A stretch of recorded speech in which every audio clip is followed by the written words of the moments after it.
Hello dear students, good morning. स्वागत आप सबका एक बार फिर डीपीएस की ऑनलाइन क्लास में। जैसा आप सबको मालूम है, हम डेली बेसिस पर लगातार पढ़ते आ रहे हैं। इसमें हम फर्स्ट चैप्टर कंप्लीट कर लिया है हमने। कल हमने क्वेश्चंस भी किए थे फर्स्ट चैप्टर के। आगे वाले और क्वेश्चंस है, वो भी क्वेश्चन हम ऐसे ऐसे करते रहेंगे। तो मैं आपसे ऐसी उम्मीद करता हूँ कि आपने सारा काम अच्छे ढंग से किया होगा। मैंने एक दो नोटबुकें भी देखी है, इसमें काम अच्छा किया हुआ है और आपको लगातार ऐसे काम करते रहना है। मैंने जैसा आपको पहले भी कहा कि आपको क्या करना है, कुछ भी अगर बोलना है तो आप अपना नाम लिख करके उस वीडियो पर कमेंट ज़रूर करें, ताकि हमारे को पता चलता रहे कि आप क्या कर रहे हैं, आप क्या कहना चाहते हैं, आप अच्छे ढंग से पढ़ाई कर रहे हैं या नहीं कर रहे हैं। अगर वीडियो अच्छा लगता है तो यही आप कमेंट कर सकते हैं कि वेरी नाइस क्लास, तो ताकि हमारे को थोड़ा अच्छा फील होगा कि सच के अंदर हम जो मेहनत कर रहे हैं और वो मेहनत हमारी बच्चों के लिए रंग ला रही है।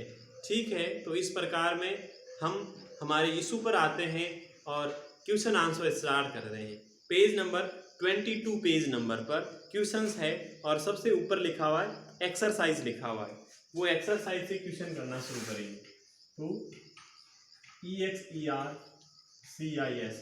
एक्सरसाइज, इस एक्सरसाइज के क्वेश्चंस हम स्टार्ट करेंगे।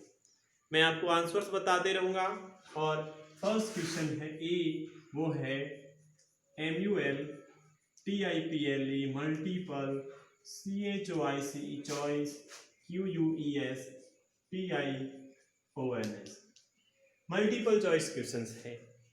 तो उसका फर्स्ट क्वेश्चन मैं आपको बता देता हूँ, वो है चूज द करेक्ट ऑप्शन, यानी सही विकल्प को चुनिए। जो सही विकल्प है उसको आपको सेलेक्ट करना है, चुनना है। Organic nutritions are called, organic nutrients are called यानी कि ऑर्गेनिक होता है कार्बनिक, न्यूट्रिएंट्स होता है पोषक तत्व, कार्बनिक पोषक तत्व कहलाते हैं। तो कार्बनिक पोषक तत्व क्या कहलाएंगे? मैन्योर्स कहलाएंगे। तो आंसर होगा आपका बी, क्वेश्चन नंबर 2। दूसरा क्वेश्चन लेता हूँ, पहले का आंसर होगा वो बी आंसर होगा। फिर बात करता हूँ, तो what type of crop wheat is, यानी गेहूं किस प्रकार की फसल है। तो गेहूं किस प्रकार की फसल है? रबी है। तो रबी कौन से ऑप्शन में है? ए ऑप्शन में है।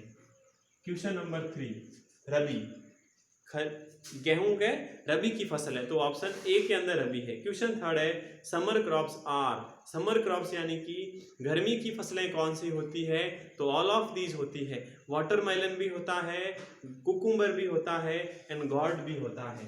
तो डी आएगा all of these. Question number 4, question 4 की बात करता हूँ। कल्टीवेटर इज यूज्ड, कल्टीवेटर का यूज किया जाता है प्लाउजिंग के लिए, इस कारण से बी आएगा। क्वेश्चन नंबर 5, प्लाउजिंग की जाती है कल्टीवेटर से, इस कारण से आंसर होगा B. And then harvester is used for, harvester यानी कटाई करने वाला यंत्र, उसको हार्वेस्टर कहते हैं। हार्वेस्टर का यूज होता है वो होता है कटिंग क्रॉप, फसलों को काटने में। आंसर होगा बी, कटिंग क्रॉप्स। इस प्रकार फर्स्ट क्वेश्चन हमारा कंप्लीट होता है इस प्रकार से। अब बात करते हैं B, very short answer type से, यही है ना, very short answer type questions,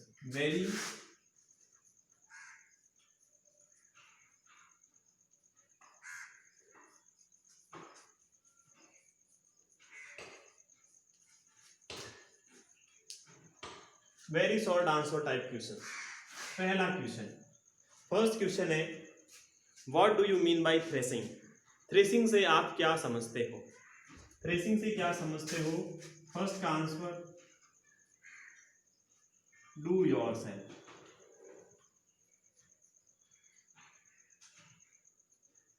आपको स्वयं को करना है। थ्रेसिंग क्या होता है आपको डेफिनेशन मिल जाएगी, मैंने अच्छे ढंग से करवाई है और बुक में भी मिल जाएगी। क्वेश्चन नंबर बात करता हूं सेकेंड,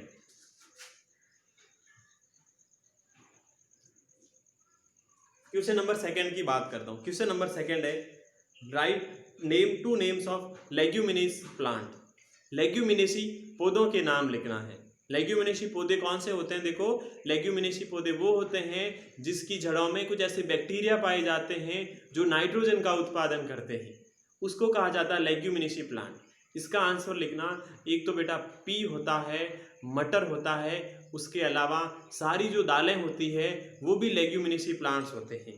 उनके अलावा बात करूं तो इमली होती है, टैमेरिंड, वो भी लेग्यूमिनेसी होती है। सोयाबीन भी लेग्यूमिनेसी होती हैं। बीन्स, सेम के बीज, वो भी लेग्यूमिनेसी होते हैं। आपको 2 नाम लिख देना, बहुत है 2 नाम, और वो 2 लिखना आपको क्या, एक लिखना PEA, पी यानी मटर, दूसरा लिखना TAMARIND। टैमेरिंड का मीन्स होता है इमली। तो ये आपको दोनों नाम लिखने हैं। अब बात करता हूं क्वेश्चन नंबर थर्ड, तीसरा क्वेश्चन क्या है, what are the manures and fertilisers. Manures क्या होते हैं, फर्टिलाइजर्स क्या होते हैं? तो बेटा इसका आंसर आपको ही करना है। कैसे करना है? एक तो देखो लिखना है क्या कि manures are prepared in fields and examples लिख देने हैं, फिर जैसे काउ डंग हो गया, बफेलो डंग हो गया, एंड फिर fertilisers are prepared in factories, उसमें भी एग्जाम्पल्स लिखने हैं, यूरिया लिख देना है, अमोनियम फॉस्फेट लिख देना है, ये लिख देना है। तो डू योरसेल्फ, ज्यादा बड़ा नहीं करना है।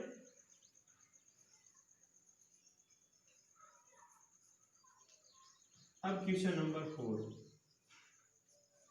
तो मैंने आपको 3 क्वेश्चन बता दिए हैं। 4 क्वेश्चन है, what is animal husbandry. Animal husbandry क्या है? तो ये आपको मैं लिखवा रहा हूं। एनिमल हस्बेंड्री देखो बेटा क्या है कि जानवरों का पालन किया जाता है, पशुपालन जिसको बोलते हैं, पशुपालन को एनिमल हस्बेंड्री कहा जाता है। तो मैं आपको इसकी डेफिनेशन लिखवाता हूं, वो डेफिनेशन लिखना, जैसे कि the branch of agriculture that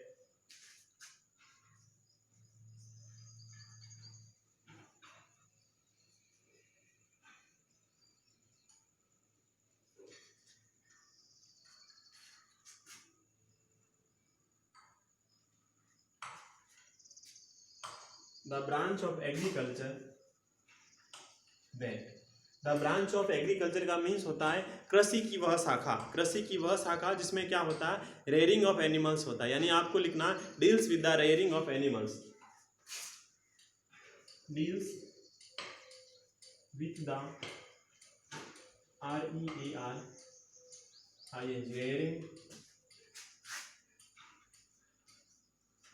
of the animals, deals with the rearing of the animals is known as animal husbandry.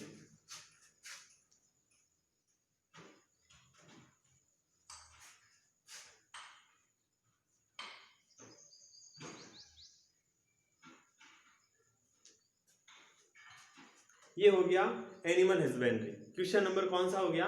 Question number 4 हो गया। अब आते हैं, name the biotic factor that effect crop yield. कुछ जैविक कारकों के नाम लिखना है जो फसल उत्पादन पर प्रभाव डालते हैं। फसल उत्पादन पर प्रभाव डालते हैं, तो जैसे ये प्रभाव कैसे डालेंगे, या तो फसल का उत्पादन कम हो जाएगा या फसल का उत्पादन ज़्यादा हो जाएगा, ऐसे कोई बायोटिक फैक्टर्स लिखने हैं। तो बायोटिक फैक्टर में आपको पेस्ट लिखना है, इंसेक्ट्स लिखने हैं, एंड डिजीजेज लिखना है। आंसर 5 का PESTS, paste INSECTS,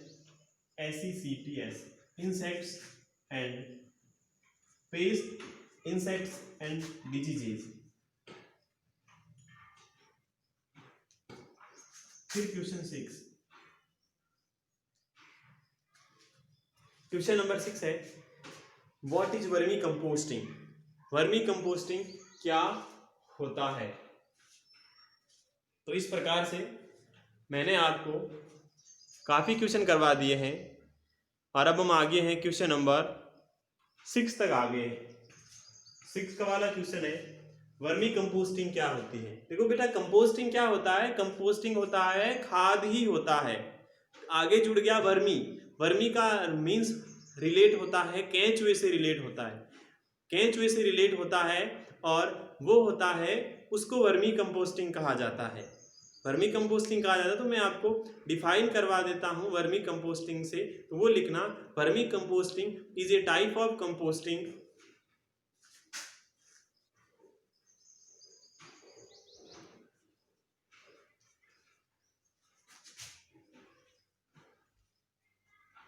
is a type of composting in which का मीन्स क्या होता है, जिसमें, यानी कि वर्मी कंपोस्टिंग एक उस प्रकार की खाद है जिसमें क्या किया जाता है, कुछ स्पीसीज होती है केंचुए की, उसका उपयोग किया जाता है। तो लिखना है certain species of earthworms, certain species of earthworms। Certain यानी कि कुछ निश्चित स्पीसीज यानी जातियां होती है अर्थवर्म की, जिसका यूज किया जाता है एनहांस द प्रोसेस ऑफ, यानी कि यूज आर तक मैंने लिख दिया ना, नहीं लिखा है। Earthworms are used to enhance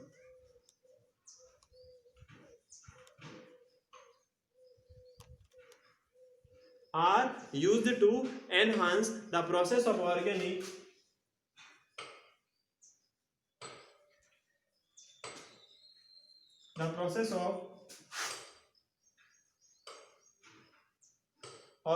तो द प्रोसेस ऑफ, जो ऑर्गेनिक प्रोसेस होता है वो की वॉज द कन्वर्जन, ऑर्गेनिक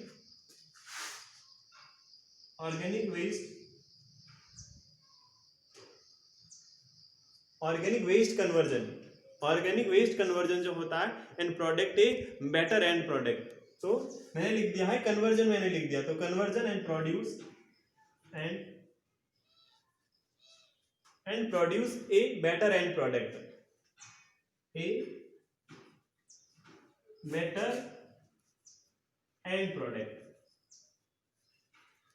तो ये क्या हो जाता है, हमारा वर्मी कंपोस्टिंग हो जाता है।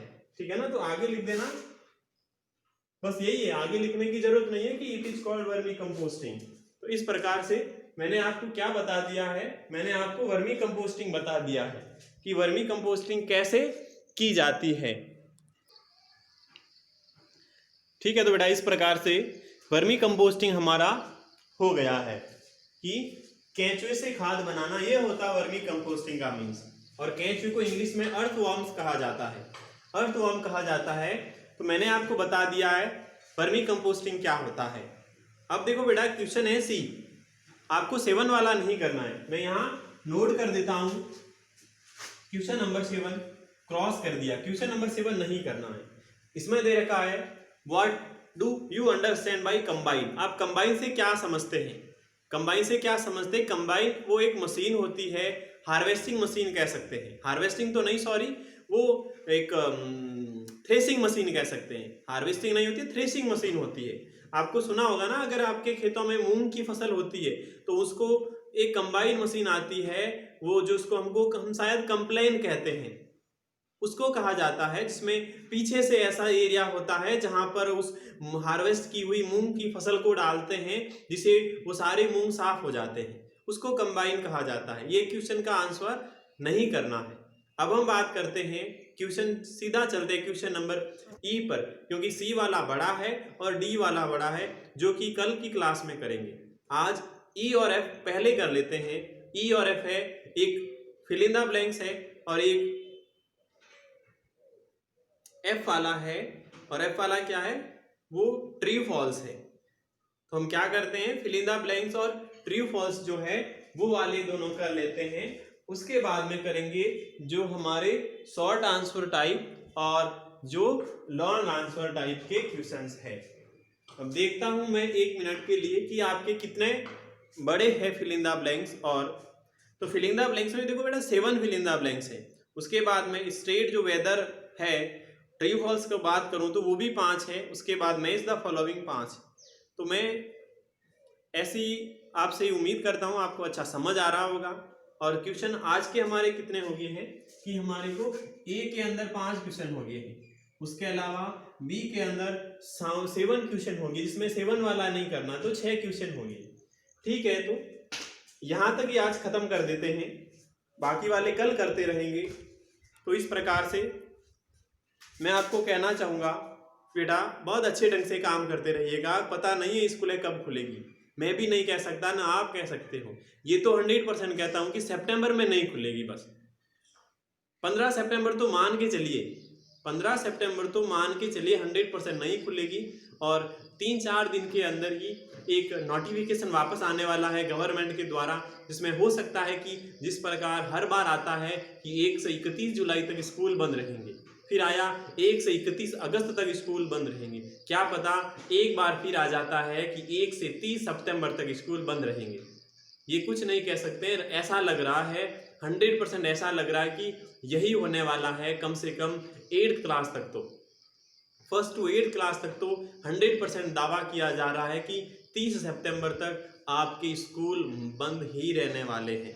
100% नहीं कहता हूँ, आपको पता है मैं भी सर हूँ, कुछ कह सकते हैं, यानी कि फोरकास्ट कर सकते हैं, भविष्यवाणी कर सकते हैं कि लग रहा है ऐसा कि 99% ऐसा ही होगा। अगर स्कूल खुलने होते तो कुछ ना कुछ आज नोटिफिकेशन आ जाता, क्योंकि 31 अगस्त तक बंद थे ऐसा कहा गया था, और 31 अगस्त तो आज के ठीक 4-5 डेज के बाद ही है। तो अगर स्कूलें खुलती तो कुछ नोटिफिकेशन ऐसा आ जाता, आज ही आ जाता कि 1 सितंबर से स्कूल खुलने वाले। मैं 100% कहता हूँ आपसे, 15 सितंबर क्या 30 सितंबर तक नहीं खुलने वाले हैं। इस कारण से आप टेंशन नहीं लेना, आपको सारी क्लासें हमेशा प्रोवाइड करवाई जा रही है, खास तौर से साइंस सब्जेक्ट की, जिसमें मैं आपको डेली पढ़ा रहा हूँ। इस प्रकार मैं आपसे आशा करता हूँ आप बहुत अच्छे ढंग से काम करिएगा, क्योंकि हमारे को क्या करना है, बोर्ड्स एग्जाम में अच्छे अंक हासिल करने हैं। इसी कारण से हमने आपको पढ़ाना शुरू किया है। ठीक है बेटा, तब तक के लिए मैं आपसे विदा लेता हूँ अब, और तब तक भगवान आपको सुरक्षित रखें, ऐसी मैं कामना करता हूँ। आपके पूरे परिवार को सुरक्षित रखें। Bye bye, have a nice day, thank you.